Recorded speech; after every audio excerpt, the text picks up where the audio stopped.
haula wala quwata illa billah. Aliyul azim.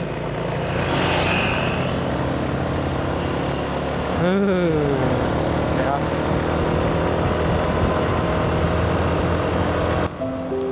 Di antara hamparan hijau pegunungan Jawa Barat, ada sebuah wilayah yang sejak ratusan tahun lalu telah menjadi saksi bisu perjalanan manusia. Wilayah itu bernama Puncak, jauh sebelum suara deru kendaraan memadati jalannya. Puncak hanyalah jalur pegunungan yang sunyi, dipenuhi dengan hutan lebat, suara burung dan kabut yang menari di sela pepohonan. Pada abad ke-18, di masa kekuasaan kolonial Belanda, jalur ini dibuka sebagai penghubung Batavia, kini Jakarta, dengan kota-kota periangan seperti Cianjur dan Bandung. Bagi pemerintah kolonial, jalur ini penting.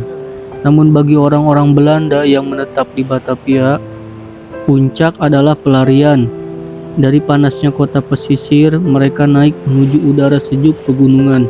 Di sini, mereka membangun rumah peristirahatan bergaya Eropa, dikelilingi kebun teh yang dibuka di lereng-lereng bukit. Puncak berubah menjadi tempat istimewa, bukan sekedar jalur tapi tujuan. Nama Puncak sendiri berasal dari letaknya yang berada di titik-titik tertinggi jalur pegunungan, diapit oleh dua raksasa alam, Gunung Gede dan Gunung Pangrango. Di masa itu, pemandangan kebun teh teras sering yang membentang jauh mata memandang, berpadu dengan hawa dingin, menjadi simbol kemewahan dan ketenangan. Waktu terus berjalan. Setelah Indonesia merdeka, rumah-rumah peristirahatan itu beralih tangan. Jalan-jalan diperlebar, dan Puncak tidak hanya lagi untuk kaum bangsawan. Siapapun bisa datang menikmati kesejukannya. Wisatawan dari Jakarta, Bogor, hingga mancanegara mulai mengenal Puncak sebagai tempat beristirahat, berlibur, dan melepas penat. Kini Puncak tidak hanya menawarkan panorama kebun teh dan pegunungan. Hotel-hotel, villa, taman rekreasi, hingga kuliner khas Sunda tumbuh di setiap sudut. Namun di balik semua itu, Puncak masih menyimpan ruh lamanya. Angin dingin yang bertiup, kabut yang turun tiba-tiba, dan aroma tanah basah yang sama seperti ratusan tahun lalu. Puncak bukan sekedar tempat, ia adalah perjalanan sejarah dari jalur perdagangan kolonial menjadi negeri di atas awan yang selalu memanggil setiap orang untuk kembali. Namun perjalanan Puncak tidak selalu tentang keindahan. Ada masa ketika tepi-tepi jalan dipenuhi bangunan liar, warung, kios, dan bangunan seadanya yang berdiri tanpa izin. Sebagian memang memberi warna pada kehidupan di Puncak, namun sebagian lainnya menutupi wajah asri pegunungan, merampas pemandangan kebun teh dan lereng bukit yang seharusnya terbuka untuk mata. Kemacetan semakin parah di musim liburan. Perjalanan dari Jakarta ke Puncak bisa memakan waktu berjam-jam.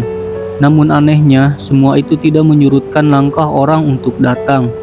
Puncak tetap memanggil, seolah memiliki magnet yang tak bisa ditolak. Beberapa tahun lalu, pemerintah turun tangan satu demi satu bangunan liar di sepanjang jalur utama dibongkar. Tujuannya jelas, mengembalikan wajah Puncak seperti semula, membiarkan hijaunya alam terlihat kembali dari balik kaca kendaraan yang melintas. Kini, meskipun jalurnya kadang masih macet, Puncak tetap menjadi primadona. Dari wisata alam seperti kebun teh dan gunung hingga taman rekreasi modern, semua ada di sini. Suasana dingin dan kabut yang turun tiba-tiba selalu memberi kejutan bagi siapapun yang datang.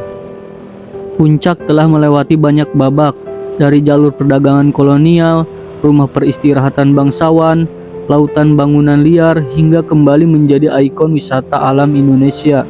Dan mungkin disitulah rahasianya. Puncak bukan hanya soal tempat, ia adalah tentang cerita-cerita yang akan terus bertambah setiap kali kita kembali.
Ya Allah, malah hujan gede ya Allah.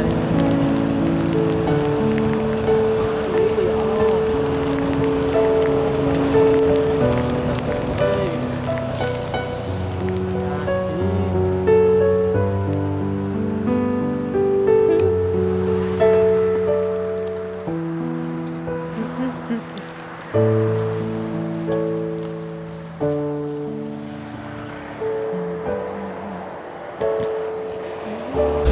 Akan terus.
Allah.